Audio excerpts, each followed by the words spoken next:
Hello friends, టైటానియంలో హృదయం మొలిచే బైకోవర్ కృత్రిమ గుండెని డెవలప్ చేశారు ఆస్ట్రేలియాకి చెందిన డేనియల్ టీమ్స్. 24 సంవత్సరాల కష్టానికి ప్రతిఫలం దక్కిందంటూ రాశారు.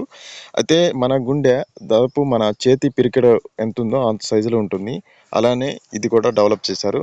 ఫస్ట్ కొన్ని రోజులు జంతువుల మీద పరీక్షించగా అది సక్సెస్ అయ్యి తర్వాత మనుషుల మీద ఎలా ఉంటుందని ట్రై చేయడం కోసం, టెస్ట్ చేయడం కోసం ఒక 40 సంవత్సరాల అతనికి ఇది అమర్చారు. దాని తర్వాత మంచి రిజల్ట్స్ వచ్చినాయి. 105 రోజుల పాటు ఆయన మంచిగా ఉన్నాడు. అంతేకాకుండా కొంచెం డిస్టెన్స్ కూడా ఆయన నడవటం కానీ ఇంకా చిన్న చిన్న పనులు చేయటం కానీ కూడా చేశాడు. అలా దీన్ని టెస్ట్ చేసి రిజల్ట్స్ అయితే మంచి సక్సెస్ రేట్ వచ్చింది.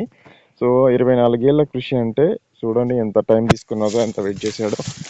ఆ టైం బట్టి ఎవరైనా సరే మన జీవితంలో సక్సెస్ కావాలంటే కొంచెం టైం ఉంటుంది. ఒకరికి ఒక రోజు రావచ్చు, ఒకరికి సంవత్సరాలు పట్టవచ్చు, కొంతమంది జీవితం కాలం పట్టవచ్చు. కానీ ఏదో ఒక రోజు మనం ప్రయత్నం చేస్తేనే గెలుస్తాం అనేది ఆశ ఉంటుంది. అందుకే please support my channel, please like. Thank you.